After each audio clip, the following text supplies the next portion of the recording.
आज के इस वीडियो में हम लोग मोनो हैलो एल्केन बनाने की विधियाँ देखेंगे।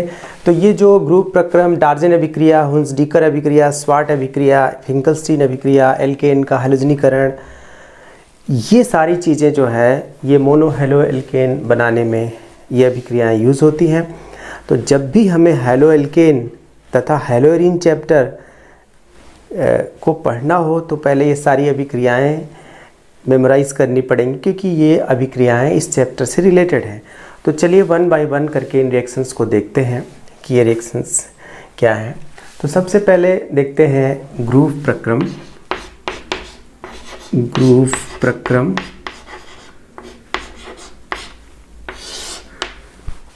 प्रक्रम या ग्रुप अभिक्रिया ये क्या है? इसमें क्या होता है कि एक एल्कोहल, जैसे ये एल्कोहल है, और एल्कोहल की अभिक्रिया हम कराते हैं किससे? HCl से, और ZnCl2 प्रेरक लेते हैं। तो HCl लेते हैं, ZnCl2 लेते हैं, इन दोनों का जो कॉम्बिनेशन है इसको हम कहते हैं ल्यूकास अभिकर्मक। तो यहाँ पर मैं लिख देता हूँ ल्यूकास अभिकर्मक क्या है। ल्यूकास अभिकर्मक है HCl प्लस ZnCl2। ये सांद्र है और ये निर्जल है, यानी बिल्कुल इसमें जो है जल नहीं है। ZnCl2 एकदम निर्जल है। तो एनहाइड्रस या निर्जल ZnCl2 और HCl, इन दोनों का कॉम्बिनेशन, इन दोनों को लेके और एल्कोहल से रिएक्ट कराते हैं। तो इसका जब रिएक्शन होता है तो इसमें क्या होता है कि इसमें ये OH और ये H अलग हो जाता है और R के साथ Cl लग जाता है और H2O अलग हो जाता है। तो बहुत सिंपल रिएक्शन है। इसमें R की जगह हम कोई वैल्यू भी ले सकते हैं, R का कोई मान ले सकते हैं, जैसे CH3CH2OH प्लस HCl, सांद्र HCl है ये, और ये निर्जल ZnCl2 है। तो इसको लेने पर अब इसमें OH रिप्लेस हो जाएगा Cl से, तो क्या बनेगा? CH3CH2Cl प्लस H2O, क्योंकि OH और H मिलकर क्या बनाएंगे? H2O। तो ग्रुप प्रक्रम में एल्कोहल से हम हैलो एल्केन बनाते हैं, और देखिए एक ही हैलोजन है इसलिए ये मोनो हैलो एल्केन है, क्योंकि हम मोनो हैलो एल्केन बना रहे हैं, यानी कि प्रोडक्ट में एक ही हैलोजन आएगा, यानी जो ये कंपाउंड बनेगा मेन प्रोडक्ट बनेगा। तो ये क्या है? ये है क्लोरो एथेन, और इन जनरल इसको हम क्या कह सकते हैं? इसको कह सकते हैं क्लोरो एल्केन। तो इस ग्रुप प्रक्रम में हम क्लोरो एल्केन बनाते हैं स्पेशली। अगर हम HCl की जगह कुछ और ले लें, जैसे मान लिया हमने ROH के साथ HX इसकी अभिक्रिया करा दी, तो HX का मतलब यहाँ पर HF भी हो सकता है, HCl भी हो सकता है, HBr भी हो सकता है और HI भी हो सकता है। तो जो रिएक्शन होगा वो कैसे होगा? यानी HI, HBr, HCl, ये HI, HBr, HCl में अगर हम क्रम देखें तो ये ऑर्डर है, यानी क्रियाशीलता का क्रम या शीलता का क्रम। तो HI अगर HX की जगह, अगर HCl की जगह HI ले तो क्रियाशीलता इसकी ज़्यादा है, HBr की ज़्यादा है, HCl की कम है। HCl की क्रियाशीलता कम होने का कारण क्या है कि HI में पहली चीज़ तो H और I के बीच जो बॉन्ड है ये आसानी से ब्रेक हो जाता है, तो रिएक्शन में हेल्प मिलती है। तो ये लेकिन ग्रुप प्रक्रम में हम क्या यूज़ कर सकते हैं, यूज़ करते हैं HCl यूज़ करते हैं, HiHBr नहीं यूज़ करेंगे ग्रुप प्रक्रम में। ल्यूकास अभिकर्मक जो है HCl और ZnCl2 है। तो लेकिन यह है कि और हेलोइल के और अगर हम हाइड्रोजन के अम्ल लें HiHBr तो भी रिएक्शन होगा, ऐसा नहीं कि नहीं होगा। और यहाँ पर जो ZnCl2 है, ये ZnCl2 क्या है, ये है लुईस एसिड, यानी इसको इलेक्ट्रॉन, एक पेयर इलेक्ट्रॉन चाहिए। तो यहाँ मैं लिख देता हूँ कि ये लुईस अम्ल है, लुईस अम्ल, और इसको क्या चाहिए, इलेक्ट्रॉन चाहिए एक पेयर। तो ये कहीं भी ऐसी जगह अटैक करेगा जहाँ पर एक्सेस इलेक्ट्रॉन होंगे।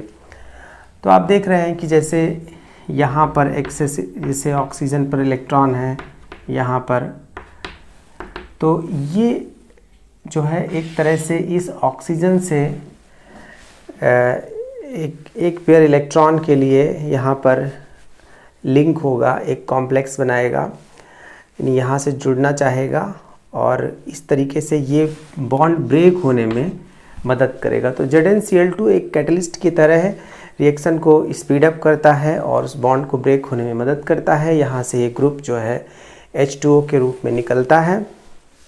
तो एक्चुअल में इसमें होता क्या है, तो पहली चीज़ तो जैसे इस पर जो ये H+ आयन है, ये भी यहाँ से यहाँ आ जाते हैं और यहाँ पर इसके साथ, इस लोन पेयर इलेक्ट्रॉन के साथ जुड़ते हैं। तो ये एक तरह से हाइड्रोजन यहाँ से जुड़ गया और यहाँ पर ये जो ZnCl2 है ये भी यहीं पर आके लिंक होना चाहता है और इस ग्रुप को निकलने में मदद करता है। तो यहाँ से ये वाटर लीव कर जाता है, यानी वाटर यहाँ से हट जाता है और यहाँ पर क्या बनता है, CH3CH2 प्लस H2O, और बचा क्या यहाँ Cl, जो बाद में इससे जुड़ के CH3CH2 प्लस। तो कार्बोनियम आयन, सॉरी यहाँ पर Cl है, तो इसमें क्या होता है कि ये जो कार्बोनियम आयन बना, इससे ये हैलाइड आयन जुड़ गया तो क्लोरो एल्केन बन गया, यानी क्लोराइड आयन जुड़ के एथिल क्लोराइड या क्लोरोएथेन बना लिया। इस केस में ये R की जगह हमने एथेन लिया है, इसकी जगह हम कोई CH3CHOH CH3 plus HCl ZnCl2, अगर इस तरीके से हम कोई अल्कोहल ले लें, ये देख रहे हैं ये सेकेंडरी अल्कोहल है, 2 डिग्री अल्कोहल है। तो 2 डिग्री अल्कोहल लेंगे तो भी बिल्कुल रिएक्शन उसी तरह होगा, यानी यहाँ से OH हटेगा और उसकी जगह क्या आएगा, यानी CH3 CHCl CH3 plus H2। तो R का मान चाहे जो हो, यहाँ पर अभिक्रिया होगी, चाहे अल्कोहल 1 डिग्री हो, चाहे 2 डिग्री हो, चाहे 3 डिग्री हो। लेकिन चूंकि इसमें कार्बोनियम आयन बन रहा है और कार्बोनियम आयन 3 तरह के होते हैं, 1 डिग्री, 2 डिग्री और 3 डिग्री। 3 डिग्री ज़्यादा स्टेबल होते हैं। तो इन केस जैसे यहाँ पर 1 डिग्री कार्बोनियम आयन बन रहा है, अगर यही 3 डिग्री वाला बन रहा होता तो बहुत तेज़ी से बनता, क्योंकि 3 डिग्री ज़्यादा स्टेबल होता है। तो अगर कोई 3 डिग्री अल्कोहल लें तो यही रिएक्शन फास्ट होगी। तो देखते हैं इसको। जैसे यहाँ पर ये 3 डिग्री अल्कोहल हम ले रहे हैं, ये है 3 डिग्री अल्कोहल। तो अगर हम अल्कोहल 3 डिग्री लें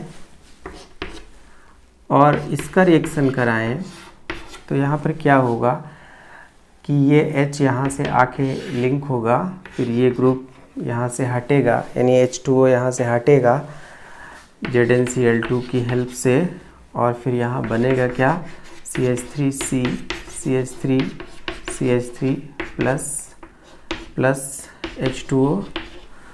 तो यहाँ से ये H जो है OH के साथ H2O के फॉर्म में आ गया और इस पर पॉजिटिव चार्ज आ गया। तो यहाँ जो बचा हुआ Cl है ये आके यहाँ लग जाएगा। तो ये हमें यानी क्लोरो एल्केन प्राप्त हुआ। ये कह सकते हैं 2 मेथिल 2 क्लोरोप्रोपेन है। तो ये इस केस में चूँकि यहाँ पर 3 डिग्री कार्बोनियम आयन बना था, तो ये फास्ट रिएक्शन है। इमीडिएटली जैसे ही HCl मिलाएंगे ZnCl2 के प्रेजेंस में तुरंत रिएक्शन हो जाएगा, देर नहीं लगेगी। और जो प्रोडक्ट है यानी जो क्लोरोएल्केन है, अगर इस प्रोडक्ट में जैसे ये प्रोडक्ट मान लिया कलरफुल है तो तुरंत कलर शो हो जाएगा, या अगर इसमें कोई स्मेल है तो तुरंत स्मेल शो हो जाएगी, या अगर ये ऑयली है तो तुरंत सॉल्यूशन जो है ऑयली दिखने लगेगा, या सॉल्यूशन टर्बिड हो जाएगा, धुंधला हो जाएगा। तो ये 3 डिग्री अल्कोहल के केस में रिएक्शन फास्ट होता है। तो 1 डिग्री अल्कोहल, 2 डिग्री, यानी अगर हम अल्कोहल देखें तो अल्कोहल अगर हम देखें तो ये क्रियाशीलता का क्रम है, क्रियाशीलता क्रम, यानी 3 डिग्री वाला अल्कोहल बहुत फास्ट रिएक्ट करेगा इस ग्रुप प्रक्रम में। और जैसे कि मैंने अभी बताया था HI, HBr, HCl और HF के लिए बताया था, ये क्रियाशीलता का क्रम है, ये क्रियाशीलता का क्रम है। तो लेकिन इस मेथड में चूँकि ZnCl2 हम यूज़ कर रहे हैं लुईस अम्ल के रूप में, जो कि यहाँ से OH के हटने में हेल्प करता है, तो इस मेथड से क्लोरोएल्केन बनाना ज़्यादा बेटर है। तो ये ग्रुप प्रक्रम है और इसमें जो है ल्यूकास अभिकर्मक यूज़ हुआ है। ल्यूकास अभिकर्मक का यूज़ करके जो ये रिएक्शन कराते हैं, इसका इम्पोर्टेंस क्या है? तो इसका इम्पोर्टेंस है 1 डिग्री, 2 डिग्री, 3 डिग्री अल्कोहल में डिफ्रेंशिएट करने में। तो कैसे जो है इसका इम्पोर्टेंस है 1 डिग्री, 2 डिग्री, 3 डिग्री अल्कोहल में डिफ्रेंशिएट करने में, ये देखते हैं। अब ये देख सकते हैं कि ये कैसा अल्कोहल है, 1 डिग्री अल्कोहल है, ये कैसा है 2 डिग्री है, और ये कैसा है 3 डिग्री अल्कोहल है। 1 डिग्री, 2 डिग्री, 3 डिग्री अल्कोहल तो आप जानते ही होंगे कि OH जिस कार्बन से लगा है, ये 1 कार्बन से लगा है इसलिए 1 डिग्री है, ये कार्बन 2 से लगा है इसलिए 2 डिग्री है, और ये कार्बन 3 कार्बन से सीधे जुड़ा है इसलिए ये 3 डिग्री है। तो OH जिस तरह के कार्बन से जुड़ा रहता है वो उसकी डिग्री होती है। अब अगर 3 अल्कोहल हैं, तीनों में हम ल्यूकास रिएजेंट मिलाएं। ल्यूकास रिएजेंट क्या होता है ये भी मैंने बता दिया। ये HCl और ZnCl2 मिलाएं तो OH हटेगा और वहाँ पर क्या आएगा, Cl आएगा। तो इसमें क्या बनेगा, CH3 CH2 Cl बनेगा। इसमें क्या बनेगा, CH3 Cl बनेगा। और इसमें क्या बनेगा, CH3 Cl बनेगा। तो ये भी मोनोहेलोएल्केन है, ये भी मोनोहेलोएल्केन है, ये भी मोनोहेलोएल्केन है, लेकिन ये रिएक्शन जो है बहुत फास्ट होगा क्योंकि इसमें 3 डिग्री कार्बोनियम आयन बना था बीच में इंटरमीडिएट के रूप में, तो ये तुरंत बन जाएगा और ये 5 मिनट बाद बनेगा। इसमें 3-4-5 मिनट लग सकते हैं 5 मिनट में। और ये जो है गर्म करने पर ही, तो ये रूम टेम्परेचर पर नहीं रिएक्शन होगा, इसमें थोड़ा गर्म करना पड़ेगा तभी ये प्रोडक्ट बनेगा। तो प्रोडक्ट कैसे हम पहचानेंगे कि ये बन रहा है, तो जैसे ये 1 डिग्री अल्कोहल कैसा होता है, दिखने में पानी जैसा, ये भी पानी जैसा, ये भी पानी जैसा। तो अगर एक टेस्ट ट्यूब में या बीकर में ये अल्कोहल रखे हैं तो तब तो आप देख के बता नहीं सकते हैं कि वो 1 डिग्री है कि 2 डिग्री है कि 3 डिग्री है। तो आप जो है, जैसे हमने एक बीकर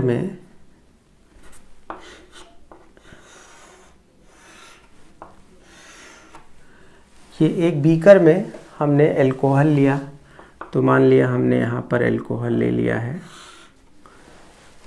और इसमें हमने अल्कोहल ले लिया। ये अल्कोहल 1 डिग्री भी हो सकता है, 2 डिग्री भी हो सकता है और 3 डिग्री भी हो सकता है। इसमें से कोई हमने इसमें ले लिया। इसके नीचे एक पेपर लेते हैं, एक वाइट पेपर ले लीजिए, उस पे स्केच पेन से एक क्रॉस बना दीजिए, काले स्केच पेन से एक क्रॉस बना दीजिए और वो पेपर इसके नीचे रख दीजिए आप। उसी के ऊपर, यानी इस पेपर के ऊपर सीधे बीकर रख दीजिए। अब इसमें मिलाइए ल्यूकास रिएजेंट, ल्यूकास रिएजेंट यानी H सांद्र HCl प्लस ZnCl2 मिलाइए। तो जैसे ही इसको मिलाएंगे, अगर ये 3 डिग्री अल्कोहल होगा इसमें, तो तुरंत जो है ये सॉल्यूशन धुंधला हो जाएगा। अगर आप ऊपर से यहाँ से देखेंगे, ये आँख मैंने बनाया है, अगर ऊपर से जो इसमें क्रॉस बना हुआ है पेपर पर, जो कि आर पार यहाँ दिखता है, पहले ल्यूकास अभिकर्मक मिलाने के पहले वो क्रॉस दिख रहा था। अब जैसे ही इसमें LR मिलाएंगे, ल्यूकास रिएजेंट मिलाएंगे, प्रोडक्ट बन जाएगा, वैसे ही वो क्रॉस दिखना बंद हो जाएगा। तो क्रॉस दिखना बंद क्यों हो जाएगा? क्योंकि ये जो है ऐसे कलरलेस नहीं होता, थोड़ा सा ऑयली होने की वजह से धुंधलापन उसमें रहेगा। तो इसका तुरंत धुंधलापन आ जाना ये बताता है कि ये 3 डिग्री एल्कोहल था। इसमें 5 मिनट बाद अगर धुंधलापन आता है तो इसका मतलब है वो 2 डिग्री इसमें एल्कोहल है। और अगर गर्म करने पर धुंधलापन आए तो इसका मतलब है कि इसमें 1 डिग्री। तो 1 degree alcohol, 2 degree alcohol, 3 degree alcohol दिखने में मैंने बताया पानी जैसे होते हैं, कलरलेस होते हैं, उनको देख के नहीं जान सकते, लेकिन उसमें ल्यूकास अभिकर्मक मिला के और धुंधलापन कितनी देर में आता है या हल्का कलर कितनी देर में आता है, इसके आधार पर टाइम बेस, यानी टाइम कितना लगता है प्रोडक्ट बनने में, इस पर बेस्ड है ये टेस्ट। तो ग्रुप प्रक्रम की जो अभिक्रिया है ये किस लिए इम्पॉर्टेंट है, इसको हम ल्यूकास टेस्ट के नाम से जानते हैं। ल्यूकास टेस्ट कहते हैं 1 डिग्री, 2 डिग्री, 3 डिग्री अल्कोहल में विभेद करने में इस ल्यूकास टेस्ट का यूज़ किया जाता है। तो ग्रुप प्रक्रम आप समझ गए होंगे। इस मेथड से हम मोनो हेलो एल्केन भी बना सकते हैं, स्पेशली क्लोरो एल्केन बना सकते हैं, और इससे हम 1 डिग्री, 2 डिग्री, 3 डिग्री अल्कोहल अगर रखे हैं तो उनको टेस्ट भी कर सकते हैं, डिफ्रेंशिएट भी कर सकते हैं। तो आइए नेक्स्ट अभिक्रिया देखते हैं, डार्जन अभिक्रिया। डार्जन रिएक्शन में क्या होता है कि जैसे अल्कोहल है ये ROH, इसका रिएक्शन हम कराते हैं SOCl2 के साथ, और इसमें हम थोड़ा सा पेरिडीन ले लेंगे, और फिर जो इसमें प्रोडक्ट क्या बनता है, इसमें SOCl2 के साथ जब अल्कोहल का रिएक्शन होता है तो इसमें चूँकि 2 Cl हैं, तो जैसे हमने दोनों Cl इधर लगा दिए, ये ऐसे बॉन्डिंग कर दिया, तो ये इस तरीके से फिर से बनाता हूँ ज़रा। तो यहाँ पर ये Cl है, ये Cl है, ये SOCl2 है, सल्फोनिल क्लोराइड है, इसको हम ऐसे लिखते हैं SOCl2, लेकिन एक्चुअल में स्ट्रक्चर ऐसे होता है। तो इसके साथ जब रिएक्शन कराते हैं तो इसमें क्या होता है, चूँकि ये Cl, ऑक्सीजन, ये सब ऋण विद्युती हैं, इलेक्ट्रॉन बाहर की तरफ खींचते हैं, तो इस सल्फ़र पर आंशिक रूप से क्या आता है, धनावेश आता है। तो आंशिक रूप से धनावेश आने की वजह से इसको इलेक्ट्रॉन पसंद आएंगे, तो ये ऑक्सीजन पर अटैक करता है, और ये ऑक्सीजन पर जो लोन पेयर होते हैं वहाँ से जुड़ने की कोशिश करता है। तो ऑक्सीजन से जुड़ने की वजह से ये बॉन्ड ब्रेक होते हैं, तो ये H यहाँ से एक तरह से Cl के साथ अलग हो जाता है, और ये R जो है ये Cl के साथ आ जाता है। तो यहाँ पर क्या बन गया, RCl और प्लस SO2, यानी सल्फ़र जो है ऑक्सीजन, एक ऑक्सीजन पहले से ही था, एक के साथ और जुड़ गया तो SO2 हो गया प्लस HCl। तो इस रिएक्शन में हम देखते हैं कि जो ROH यानी अल्कोहल है वो SOCl2 के साथ रिएक्ट होता है तो R के साथ एक Cl आ गया, एक H के साथ आ गया, दोनों Cl हट गए और S के साथ 2 O। तो सिंपली हम कह सकते हैं कि ये SO2 यहाँ बन जाता है। SO2 गैस है और ये निकल जाती है। HCl एसिड है, तो यहाँ पिरिडीन जो है एक लुईस बेस है, लुईस बेस क्षार है, लुईस क्षार है, लुईस क्षारक या क्षार कह सकते हैं। तो लुईस बेस है पिरिडीन, ये HCl को न्यूट्रलाइज करता है तो रिएक्शन थोड़ा सा फास्ट हो जाता है। तो एक कैटलिस्ट की तरह वर्क करता है, ये प्रोडक्ट को न्यूट्रलाइज कर देता है। तो इस रिएक्शन में हम देखते हैं कि RCl जो बना है, क्लोरोएल्केन जो बना है, उसको सेपरेट करना, उसको पाना कितना आसान होता है। तो डार्जन अभिक्रिया का यूज़ करके हम क्लोरोएल्केन बना सकते हैं। और वैसे तो अगर हम SOBr2 का यूज़ करें तो ब्रोमोएल्केन बना सकते हैं, लेकिन SOBr2 स्टेबल नहीं होता, कम स्टेबल होता है, तो उसका भी तो ब्रोमोएल्केन बनाना भी इससे थोड़ा मुश्किल होता है। और आयोडोएल्केन तो बिल्कुल नहीं बन सकता क्योंकि SOI2 स्टेबल नहीं होता। तो डार्जन अभिक्रिया में हम क्लोरोएल्केन बनाते हैं SOCl2 की मदद से, सल्फ्यूरिल क्लोराइड की मदद से। तो आपने ये डार्जन अभिक्रिया देखी, इसको याद रखना है।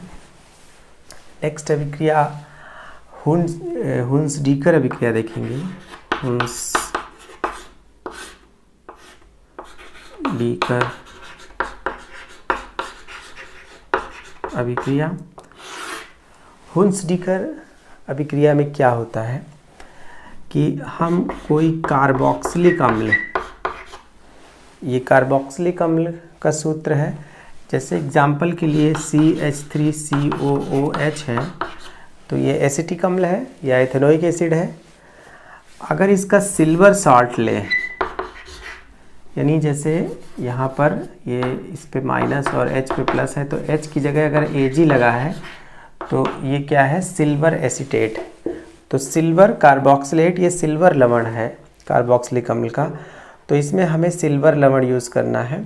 सिल्वर लवण जो होता है, इससे रिएक्शन स्टार्ट करना है और रिएक्ट कराना है Br2 के साथ। Br2 के साथ रिएक्ट कराने से क्या होता है, Br2 के साथ रिएक्ट कराने से, जैसे Br में यहाँ पर नीचे लिखते हैं RCOOAg प्लस, अब आप देख रहे हैं Br में 2 Br होते हैं, Br2 में 2 Br ऐसे कोवेलेंट बॉन्ड से कनेक्टेड हैं। तो इसमें हम CCl4 लेंगे, यानी इसमें आयंस नहीं बनेंगे। CCl4 जो है ये नॉन पोलर सॉल्वेंट है, तो यहाँ पर हम लिख देते हैं अध्रुवीय विलायक है। और इस विलायक की उपस्थिति में रिएक्शन कराएंगे तो इसमें धनायन ऋणायन नहीं बनेंगे, आयन नहीं बनेंगे, रेडिकल बन सकते हैं, फ्री रेडिकल। तो यहाँ पर पहली चीज़ तो इसमें से AgBr सेपरेट हो जाएगा, और AgBr सेपरेट होने से क्या होगा, यहाँ O से क्या लग जाएगा, Br प्लस AgBr। तो आप देख रहे हैं कि इसके रिएक्शन से इसमें पहले तो एक AgBr सेपरेट हो गया, यानी इसका AgBr के साथ सेपरेट हो गया, और ये जो यहाँ पर Br लगा है O से, यहाँ भी ये बॉन्ड ब्रेक हो जाएगा और ये बॉन्ड भी ब्रेक हो जाएगा, और ये कार्बन से जो 2 ऑक्सीजन है, ये यहाँ डबल बॉन्ड आ जाएगा, तो ये बॉन्ड ब्रेक हो जाएगा, ये बॉन्ड ब्रेक हो जाएगा, ये बॉन्ड डबल हो जाएगा। तो ये क्या है, CO2 है, तो यहाँ पर CO2 भी बनेगा, तो प्लस हम CO2 लिख सकते हैं, और फिर R और Br आपस में जुड़ जाएंगे, तो RBr। तो आप देख रहे हैं कि इस रिएक्शन में हुआ क्या, 2 Br में से एक Br R के साथ जुड़ गया तो ब्रोमोएल्केन बनाया, एक Ag के साथ तो सिल्वर ब्रोमाइड, और CO2 गैस इसमें से निकल गई। तो जो प्रोडक्ट है वो हमें एल्केन मिला और इसमें एक कार्बन कम भी हो गया। इसको एक एग्जांपल लेके देखते हैं।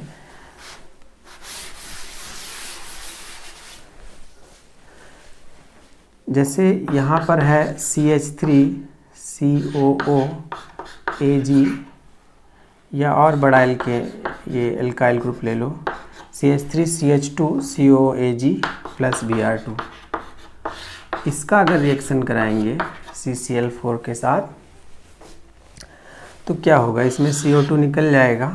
तो क्या बनेगा, CH3CH2Br plus AgBr plus CO2। तो आप देख रहे हैं कि ये जो इसमें कितने कार्बन हैं, 1 2 3 और इसमें कितने हैं, 1 2। तो इस रिएक्शन में कार्बन की संख्या कम हो जाती है, तो एक तरह से डिग्रेड हो जाता है, यानी कार्बन की संख्या घटा के हमें ब्रोमो एल्केन प्राप्त होता है। तो कोई भी कार्बोक्सिलिक अम्ल है उसमें जितने कार्बन हैं अगर कम करके हमें कोई कंपाउंड चाहिए तो इस अभिक्रिया का यूज जो है एक तरह से कार्बन श्रृंखला को घटाने में इस्तेमाल किया जाता है। तो हुंस-डीकर अभिक्रिया एक इम्पॉर्टेंट अभिक्रिया है और इसका यूज़ हम कन्वर्जन में देखेंगे आगे। तो अभी के लिए आप समझ गए होंगे कि इसमें कैसे जो है मोनोहैलो एल्केन यानी स्पेशली ब्रोमो एल्केन मिलता है। हम जो है ये 3 अभिक्रियाएं देख चुके हैं। नेक्स्ट अभिक्रिया स्वाट अभिक्रिया देखते हैं। स्वाट अभिक्रिया में क्या होता है कि हम कोई भी, जैसे हमारे पास RBr है या RCl है, कोई भी ब्रोमो एल्केन है या क्लोरो एल्केन है, तो उसकी AgF से क्रिया कराते हैं। वो फ्लोराइड किसी मेटेलिक, कोई मेटल का फ्लोराइड होना चाहिए, थोड़ा भारी मेटल का, सिल्वर फ्लोराइड, मरकरी का फ्लोराइड। तो इसके साथ जब अभिक्रिया हम कराते हैं तो क्या होता है, ये हैलाइड एक्सचेंज हो जाता है, यानी F इसमें आ जाएगा, Br इसमें आ जाएगा। तो क्या बनेगा, RF बनेगा प्लस AgBr बनेगा, यहाँ भी RF बनेगा प्लस AgCl बनेगा। तो ये जो हैलोजन का एक्सचेंज हो रहा है इस अभिक्रिया को स्वाट ने बताया और इससे हम फ्लोरो एल्केन बना सकते हैं, क्योंकि फ्लोरो एल्केन को बनाना एक कठिन कार्य है। फ्लोरो एल्केन नॉर्मली और अभिक्रियाओं में हम देखते हैं फ्लोरीन बहुत रिएक्टिव होता है, तो डायरेक्टली एल्केन को फ्लोरीन से रिएक्ट करके भी हम फ्लोरो एल्केन नहीं बना सकते। जैसे कि अभी एल्केन का हैलोजनीकरण में हम देखेंगे कि रिएक्शन में देखेंगे कि कैसे आसानी से हम क्लोरो एल्केन, ब्रोमो एल्केन बना ले रहे हैं, लेकिन फ्लोरो एल्केन बनाना मुश्किल होता है। तो स्वाट अभिक्रिया में हम क्या बनाते हैं, स्पेशली फ्लोरो एल्केन बनाते हैं। तो इसमें ये AgF रिएक्टेंट याद रखना है, AgF रिएजेंट याद रखना है, इसकी मदद से हम बनाते हैं। और फिंकलस्टीन अभिक्रिया, फिंकलस्टीन अभिक्रिया, इस अभिक्रिया में हम क्या बनाते हैं, आयोडो एल्केन बनाते हैं। तो इसमें भी हम RBr या RCl को लेते हैं और इसमें रिएक्ट कराते हैं हम NaI से, और इसमें भी हम जब रिएक्शन कराते हैं यहाँ एसीटोन भी लेते हैं, एसीटोन में रिएक्शन कराते हैं। तो एसीटोन सॉल्वेंट में रिएक्शन कराने पर आसानी से हमें प्रोडक्ट जो है सेपरेट मिल जाता है। तो इसमें क्या होता है, इसमें हैलाइड एक्सचेंज होता है, Br की जगह I और I की जगह Br। तो क्या बन गया, Ri प्लस NaBr। यहाँ भी क्या बन गया, Ri प्लस NaCl।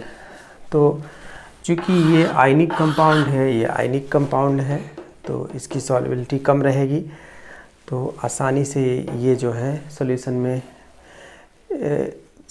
हमें मिल जाएगा।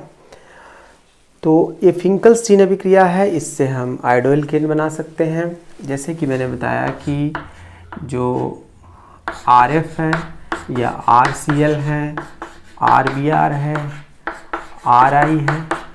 तो इन दोनों को बनाना तो ज़्यादातर विधियों से आसानी से संभव होता है, लेकिन इनको सब विधियों से बनाना संभव नहीं होता।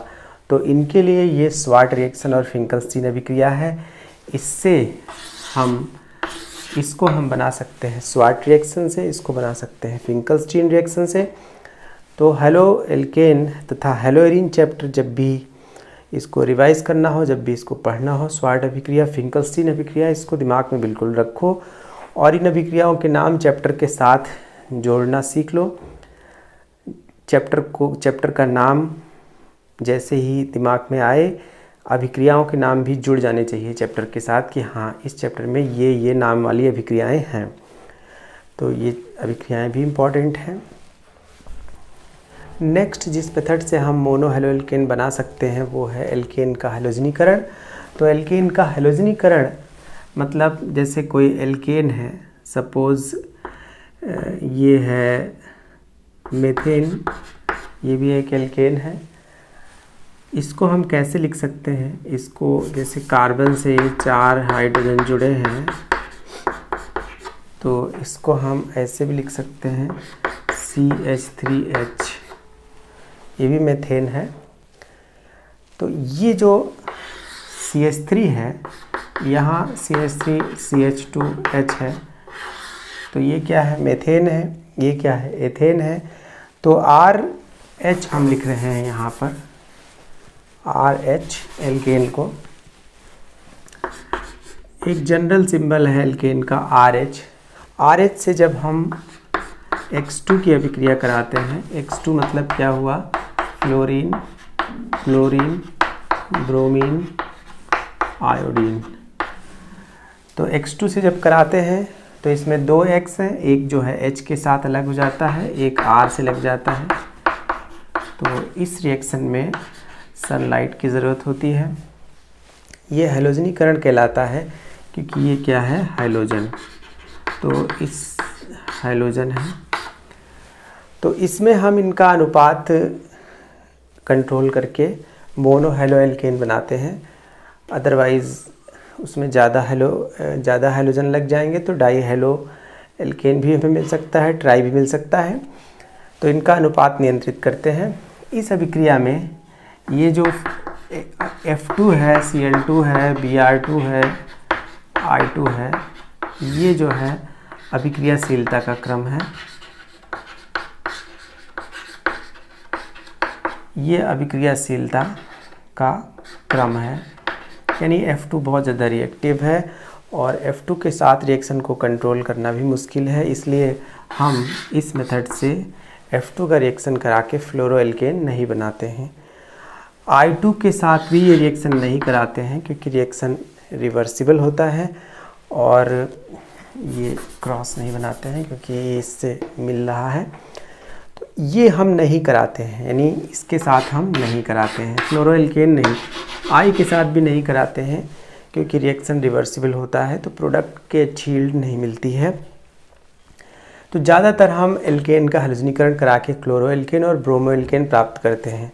तो मैंने बता दिया कि अगर फ्लोरोएल्केन इस मेथड से नहीं मिलता है तो आप स्वार्ट अभिक्रिया से बना लीजिए। आयोडोएल्केन नहीं मिलता है तो आप फिंकलस्टीन हैलाइड एक्सचेंज फिंकलस्टीन अभिक्रिया से बना लीजिए। यहाँ पर जो ये एल्केन है, इस एल्केन में जो हाइड्रोजन है ये किस तरह का है? 1 डिग्री है कि 2 डिग्री है कि 3 डिग्री है? 3 डिग्री हाइड्रोजन। ये जो हाइड्रोजन है ये इनकी क्रियाशीलता का क्रम है, क्रियाशीलता का क्रम। अब जैसे यहाँ पर हम एक एग्जांपल लेते हैं, जैसे CH3C, CH3, CH3H। अब आप देख रहे हैं कि ये जो हाइड्रोजन है जिस कार्बन से लगा है वो 3 कार्बन से अटैच है। तो ये कार्बन कैसा है? 3 डिग्री। तो ये हाइड्रोजन कैसा है? 3 डिग्री। तो अगर इस तरह का एल्केन रिएक्ट करेगा हैलोजन से तो सबसे पहले ये H निकलेगा, यानी जो मेजर प्रोडक्ट होगा उसमें ज़्यादा मात्रा में जो जहाँ पर हैलोजन लगेंगे, अगर इसके 100 अणु लेकर के हम एक्सपेरिमेंट करेंगे तो इसके ज़्यादातर अणुओं में ये 3 डिग्री वाला हाइड्रोजन रिप्लेस होगा, लेकिन कुछ अणुओं में जो यहाँ के हाइड्रोजन हैं 1 डिग्री हैं वो भी रिप्लेस हो जाएंगे। तो हमें एल्केन का, हेलो एल्केन का एक मिक्सचर मिलेगा जिसमें ज़्यादातर अणुओं में इस सेकेंड कार्बन पे हेलोजन लगा होगा, यानी 2 मेथिल 2 हेलो प्रोपेन मिलेगा, और कुछ अणुओं में हमें यहाँ पर किनारे किनारे मिलेगा। तो ये एल्केन के हेलोजनीकरण से भी हम हेलो एल्केन बना सकते हैं। और फिर नेक्स्ट और लास्ट देखते हैं मार्कोनिकॉफ का योग। तो मार्कोनिकॉफ का योग हम एल्कीन में करते हैं। तो जैसे हमारे पास CH3CH डबल बॉन्ड CH है, प्लस हमने इसमें HX लगा दिया। तो जब किसी एल्कीन में, जैसे ये क्या है, प्रोपीन है, इसमें हमने HX का योग करा दिया, तो इसमें होता क्या है, ये प्लस ये माइनस, इसमें ये बॉन्ड ब्रेक होता है, एक पाई बॉन्ड ब्रेक होता है। और पाई बॉन्ड जब ब्रेक होता है तो ये ऐसे ब्रेक होगा, इस पर प्लस आएगा, इस पर माइनस। तो ये जो निगेटिव वाला है ये इससे जुड़ेगा।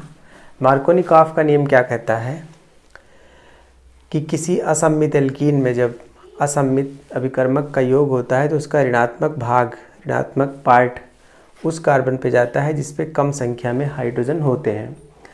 तो कम संख्या में हाइड्रोजन यहाँ है, तो यहाँ पे CH3 CHX और यहाँ पर CH3, तो हाइड्रोजन इधर जुड़ गया और हाइड्रोजन यहाँ जुड़ गया। तो HX की जगह अगर HCl या HBr HI कुछ भी लेंगे तो उसी हिसाब से यहाँ पर हेलो एल्केन हमें मिलेगा।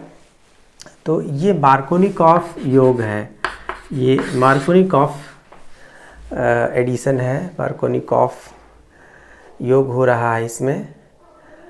अगर यहाँ पर असम्मित नहीं है, सम्मित है, तो फिर किधर भी लग जाए उससे कोई फ़र्क नहीं पड़ता है। लेकिन यहाँ पर अगर हमारे पास HBr है और हमने परऑक्साइड ले लिया है,